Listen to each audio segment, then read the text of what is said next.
Me is Barakat Adekunle. bringing you Newscope, our daily news program of in-depth reports, interviews and commentaries. First, the highlights. PDP set to hold 103rd NEC meeting. Army rescues 6 abducted women in Borno.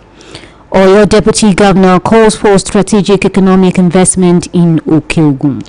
Iran warns of fresh conflict with US. Now the details. The People's Democratic Party, PDP, as that it will hold its 103rd National Executive Committee NEC meeting on Monday, May 4, 2026.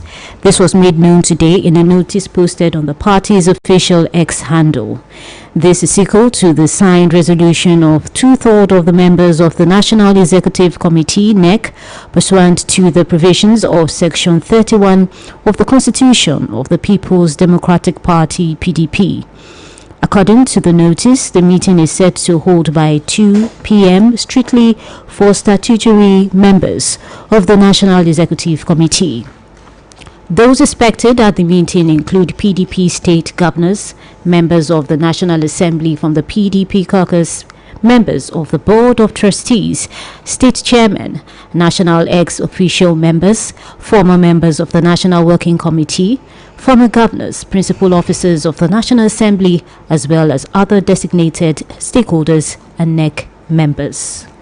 Ministry of Petroleum Resources has indicated that the country remains firmly committed to the principles and objectives of the Declaration of Cooperation between the Organization of the Petroleum Exporting Countries, OPEC, and its allies under OPEC+.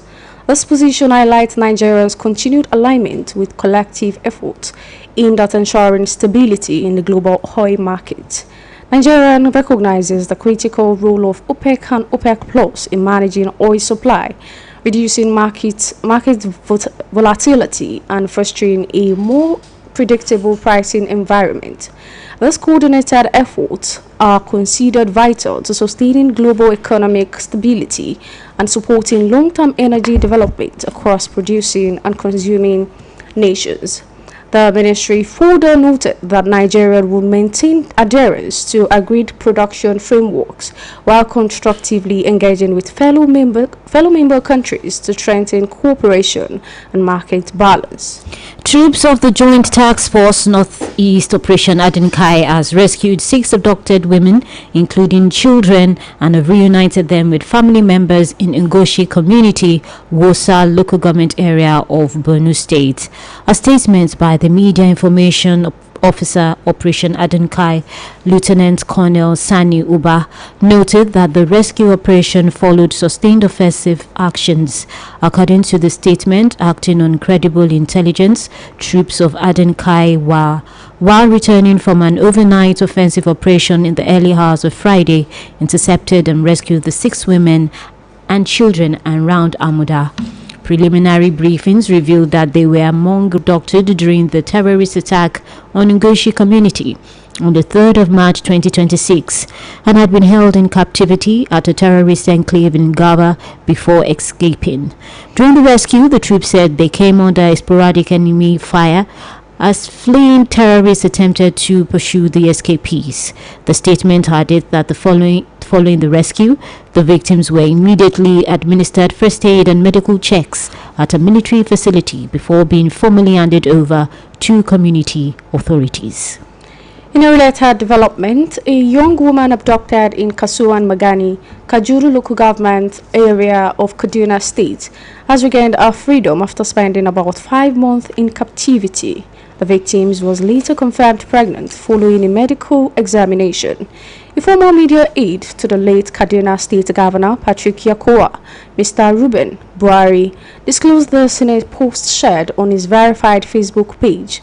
According to him, the victim was among 4 persons kidnapped when armed men invaded a residence where she had been caring for a critically ill mother. He explained that the attackers whisked the victims into the bush where they were held for several months under harsh conditions until a ransom was paid for their release. Mr. Ruben Buhari stated that the woman arrived at the hospital in a very weak state and required immediate stabilization, including a blood transfusion, before further treatment could commence.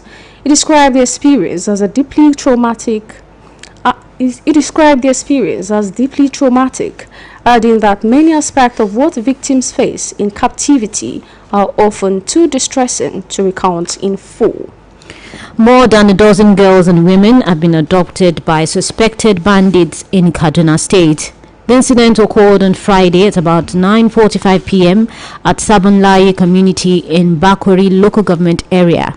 According to reports, the actual number of persons abducted was said to be 15 or more, including little infants that were whisked away along with their mothers. It was gathered that the bandits stormed the community and headed straight to a couple of households belonging to a man simply identified as Malam Aliyu and his younger brother. A source from the area said the attackers operated swiftly, rounded up their victims and moved them into the forest close to the area. The source said efforts were made by local security operatives to rescue the victims, but their efforts was to no avail. Some of the community members who lamented over the security situation in their community called on government and security agencies to come to their aid in addressing the problem. The Kwara State Police Command has confirmed the death of 3 police officers following a deadly attack today on a police mobile force camp in Tenabo Village, Kayama local government area of the state. The Commissioner of Police, Kwara State Command, Ojo Adekimi, disclosed this in a statement issued through the Police Public Relations Officer, Adeton Ejire Adeyemi, expressing shock and deep sorrow over the incident. He condemned the attack, describing it as heinous and cowardly, while noting that the fallen officers died in active service to the nation. CP Adekimi extended condolences to the families of the deceased officers and wished the injured personnel a speedy recovery. He further assured residents that the perpetrators of the attack would be tracked and brought to justice. Operatives of the National Drug Law Enforcement Agency (NDLEA) have raided several drug joints across the Federal Capital Territory, Abuja, arresting 132 suspects and recovering over 220 kilograms of illicit substances. According to a statement by the agency's Director of Media and Advocacy, Femi Babafemi, the arrest and recovery were recorded in a 2-week coordinated operation. He said the raids, which were carried out between 11th and 25th April 2026, targeted major drug hotspots following weeks of intelligence gathering and surveillance. He said the raids were conducted by operatives of its Directorate of Operation and General Investigation in collaboration with the FCT Strategic Command. Babafemi added that the operation was aimed at dismantling illicit drug hubs, contributing to substance abuse, trafficking, and other related criminal activities. This broadcast of Newscope comes to you from the Broadcasting Corporation of Oyo State, Ibadan. Stakeholders from Okyogo Zone of Oyo State have renewed calls for unity and strategic investment to unlock the region's vast economic potential. This formed the focus of a public lecture organized by the National Association of Shaki Elite, Ibadan chapter. Our reporter, Adebayo Abdurrafi, has the details. It was an assembly of policymakers, traditional rulers, academics, and professionals of Okyogun extraction converging in Ibadan to deliberate on pathways to sustainable development in the region. Delivering his remarks, the Oyo State Deputy Governor Barrister Bayo Lawal described Okyogun as the custodian of abundant food and mineral resources in the state, noting that the region holds immense potential for economic growth and tourism. He emphasized that Okyogun could become a focal point of development given its rich natural endowments, but lamented the persistent division along political and religious lines, which he said must be addressed to achieve meaningful progress. The Deputy Governor also charged traditional rulers in the region to strengthen security collaboration with the state government, while urging residents to support ongoing efforts to attract investment in tourism and mining. He disclosed that the state government is considering transforming the Amotekun Corps into a state police structure to tackle insecurity, adding that 2 aircraft have been acquired to enhance rapid response particularly in Okiogun and the Barapa areas. Currently, we have acquired 2 surveillance aircraft, which will be commissioned very, very shortly. Our aircraft mainly fún Zakani, Ogbomoso, Okiogun, Ibadan. So these 2 aircrafts that Oyo State government has procured will be deployed for security activities along that belt. Chairman of the occasion, Professor Layi Egunjobi tasked over 200 indigenous associations in Okiogun to leverage their comparative advantages for the collective development of the region. In his remarks, the Okere of Shaki, Oba Khalid Olabisi Oyedepo III, urged indigenes to prioritize the growth of Shaki land in whatever positions they occupy, commending individuals who have continued to promote the area's development. Okiogun is the least developed part of Oyo State, but we need to encourage ourselves to develop it ourselves, and make sure that we are committed to its development. So by and large, just to come here and encourage them. Delivering the 2026 public lecture titled Unlocking Okiogun Economic Potentials for Regional Advancement and Statewide Prosperity, Professor Shifau Adejumo highlighted the need to modernize agriculture through mechanization and value addition to maximize profitability. She also advocated reorientation and skill development in mining to harness the region's vast solid mineral deposits, while promoting cultural tourism and local enterprise as viable drivers of economic growth. And development partners, and every one of us, by improving the infrastructure, promoting mechanized agriculture, supporting small and medium scale enterprises, investing in education and health care of our people, exploring its tourism and solid mineral potential, Okiogun can become a major engine of growth for your state and Nigeria at large. In a goodwill message, the senator representing Oyo North, Senator Fatai Buhari, called for unity of purpose among stakeholders to secure fair political representation and equitable development for the region. Earlier in his address of welcome, the chairman, National Association of Saki Elite, Ibadan Chapter, Dikin Bolaji Okbola, expressed appreciation to the Oyo State Governor, Engineer Seyi Makinde, for revamping and transforming Oisadep to Oisada, with the intention of making agriculture a lucrative business in the region and beyond. The event also featured recognition of distinguished sons and daughters of Shaki land who have excelled in their various fields, including the Vice Chancellor, Bowen University, Professor Banji Babalola, Chief Medical Director of Federal Medical Center, Ilarogun, Professor Musliuddin Owonikoko, Deputy Chief Registrar of the Supreme Court of Nigeria, Alhaja Medinat Akoni, and immediate past Chief Judge of Oyo State, retired Justice Munta Abimbola.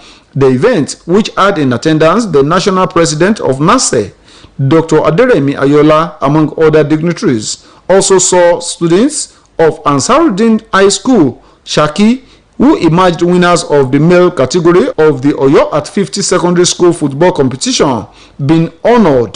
Adebayo Abdurrafi, BCOS News.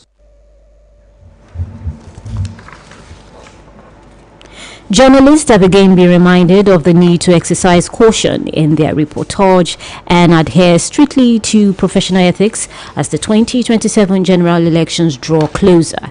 The chairman, National Nigerian Union of Journalists, NUJ, Oyo State Council, Comrade Akim Abbas, and the Secretary Correspondent, Chapel, NUJ, Oyo State, Comrade Rotimi Abodulaje, gave these words of advice while discussing the topic ahead of World Press Freedom Day, State of Nigerian Media, on the BCOS television magazine program Saturday Special.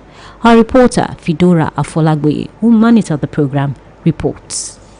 As World Press Freedom Day approaches, attention is once again focused on Nigeria's media landscape amid concerns over journalist safety, political interference, and the challenge of sustaining press independence in a dynamic democratic environment. Speaking on BCOS Saturday Special, the chairman of Nigeria Union of Journalists, Oyo State Council, Comrade Akim Abbas, described press freedom in Nigeria as relatively fair compared to some other countries, noting gradual progress in the media space. He, however, identified persistent challenges, including harassment, intimidation, and poor remuneration of journalists, although he noted that such incidents are less pronounced when compared globally. You can still compare the media landscape that we have today with that of the time the likes of Dele Giwa were murdered. You cannot compare it. Every day we keep improving, and we have moved away from the era of Decree 2, Decree Keneko. Yes, now we have journalists that can go out. One thing I know is, as a journalist, that adhere strictly to ethical standards. I still don't believe you can be easily intimidated or humiliated these days. But say for some issues, because when we have the advent of all this new media, social media and the likes, I think those ones have come to further put more problem and more pressure on the. Also speaking, the Secretary of the Correspondence Chapel, NUJ Oyo State, Comrade Rotimi Agboluaji, observed that while the Nigerian press may not enjoy absolute freedom, it still compares favorably with some countries, though there is room for improvement. He emphasized that poor remuneration remains a major concern, discouraging many practitioners despite the risk and demands associated with the profession. The first one is the remuneration, poor remuneration. Even some correspondents are not earning salary. Even those that earn salary, the salary does not come as at when due. Even the one that comes as at when due, then the salary cannot take them to the bus stop, let alone taking them home. By the time you convert what a journalist earn in this country, you realize that we earn nothing. Both speakers reiterated that the Nigerian Union of Journalists remains committed to advocating improved welfare for media practitioners in Oyo State. They added that the union is also prioritizing capacity building and empowerment initiatives to equip journalists for effective and ethical professional practice. Fidora Afolagwe, BCOS News. In the world of sports, the African Federation, CAF, has announced today that the 2027 African Cup of Nations will hold between 19th of June and 17th of July. It, however, did not reveal which of Uganda, Kenya, or Tanzania would host the opener or the final. The FIFA Council in Vancouver, Canada, approved the date after fears that the countries would fail to be ready were quelled, with CAF President Patrice Motsepe, who fought off a delay to 2028. This edition of the AFCON, the first spread over 3 countries, will mark the return of the competition to East Africa for the first time since the 1976 edition in Ethiopia. Bolaji Ogomola has more on Sport News.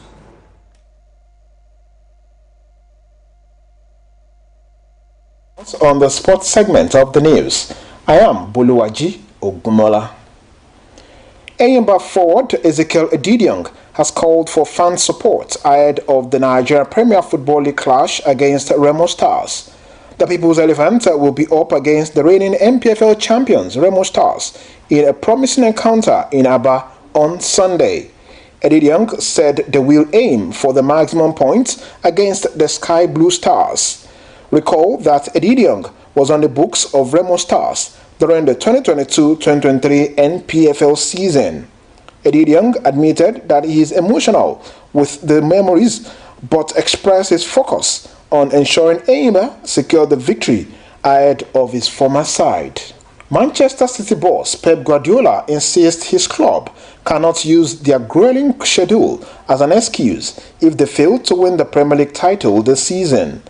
Guardiola's second-place side are 3 points behind leaders Arsenal heading into the final weeks of the season.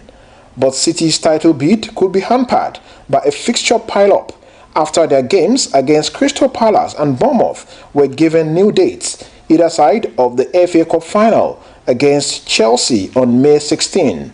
Those matches needed to be moved because of City's progress in both domestic cups, but the new schedule means they need to play 3 times in the space of 7 days from May 13 to 19.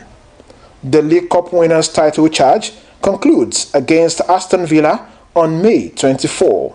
City were reportedly unhappy when the fixtures were confirmed, particularly because they felt the Palace game, originally slated for March, could have been rearranged earlier. But Pep Guardiola has accepted the situation as an inevitable consequence of being successful in English football. Finally, from the world of basketball, Marktown Flyers' hopes of reaching the Basketball Africa League playoffs suffered a major setback on Friday after an 86-77 point defeat to Club Africain left the Nigerian side on the brink of elimination with 1 game remaining. The loss marks a 3rd consecutive defeat for the Nigerian side, who have now fallen to a 1-3 record in the Sahara Conference and sit 5th in the standings, outside the top 4 required to qualify for the Kigali playoffs. The result leaves Marktown Flyers in 5th place in the Sahara Conference. Marktown face AS Vildes Dakar in their last game on Sunday by 3 p.m. Nigerian time at the Prince Moulay Abdullah Sports Complex, Rabat, Morocco. And our sports this evening. On the foreign scene, a senior Iranian military officer today said that the renewed fighting with the United States was possible. This comes hours after President Donald Trump said he was not satisfied with an Iranian negotiating proposal. According to the reports, Iran delivered the new draft to mediator Pakistan on Thursday evening without detailing its content. The war launched by the United States and Israel in late February has been on hold since April 8, with 1 failed round of peace talks having taken place in Pakistan since then.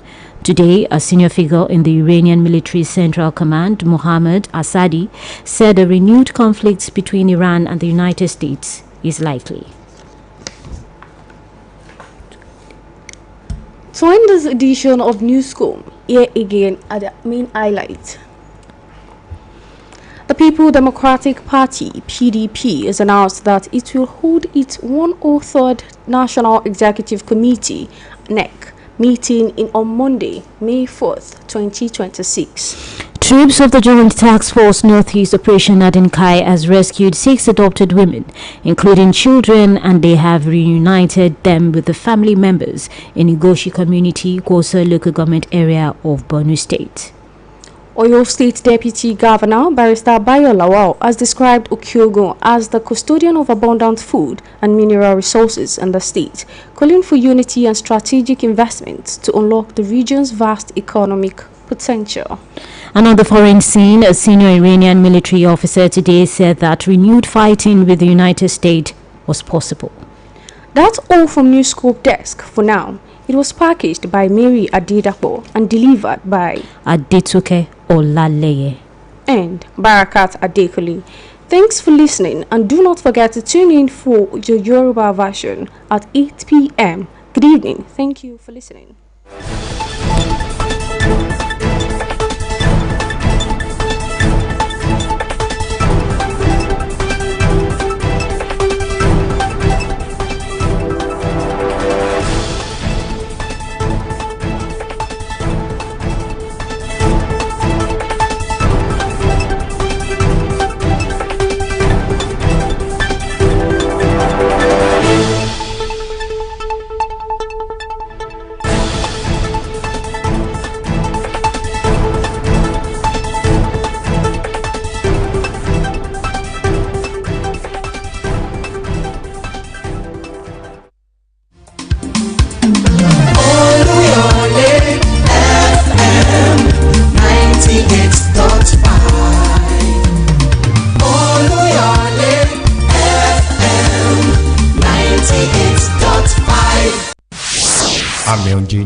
rédíò tí ó láfiwé Olúyọ̀lé FM àwa ni bàbá.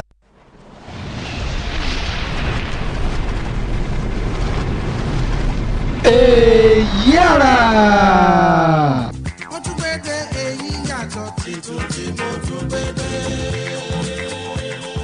ìran afíjú ní wọjà tí rìn gbẹ́ndẹ́kẹ́ o ìran ọ̀bùn ní wọjà tí pa ṣọ̀ṣọ̀ ètò èyí àrà tún dé pẹ̀lú àrà lọ́sẹ̀ yìí yorùbá ló mọ̀ fàṣàmọ̀ ọ̀rọ̀ kan ṣí wa létí nípa ìmọ́tótó wọ́n ní ìmọ́tótó borí àrùn mọ́lẹ̀ bọ́yẹ tí ń borí ooru àrùn ìdọ̀tí tinú ẹ̀gbin la wà iná ní wọṣọ onídàá o bá a bá béèrè tá a sì béèrè ǹjẹ́ tiẹ̀ ní ìrírí àìsàn kan àbómi ìtẹ́kó tàbí tálásùmọ̀ yín kan kó látara ìmọ́tótó bí ó dọwọ́ ẹ̀yin ara lé àmúlélẹ̀ o kẹ́ ẹ bá wa dá sí i ká tó lọ sábàlá tí ń ti orí ìròyìn láti bẹ̀ ni kúlúkúlù ó ti ṣẹ́ tójò sì ti balùwẹ̀ ṣẹ́wọ̀wọ̀ lọ sábàlá àlejò níbi tí ó ti di pẹ̀kínpẹ̀kí pẹ̀lú kọmíṣánná ètò ìlera ìpínlẹ̀ ọ̀yọ́ dókítà olúwaṣẹ̀rími ajétúmọ̀bí lórí kókó ọ̀rọ̀ tá a pè ní ibà ọ̀rẹ̀rẹ̀ irú ibà wo gan là ń pè ní ibà ọ̀rẹ̀rẹ̀ kí ni máa ń ṣokùnfà ibà ọ̀rẹ̀rẹ̀ ǹjọ́ tiẹ̀ lè ràn bí kí làwọn àpẹẹrẹ téèyàn ó rí tí ó fi mọ̀ pé òun ní ibà ọ̀rẹ̀rẹ̀ lágọ̀ọ́ ara ó dà béèyàn bá tiẹ̀ wá fura pé òun ní ǹjẹ́ ìgbésẹ̀ téèyàn lè kọ́kọ́ gbé wà ṣáájú ká tó délé ìwòsàn àtàwọn ìbéèrè míì tó ṣe pàtàkì tẹ́yìn náà sì láǹfààní àti béèrè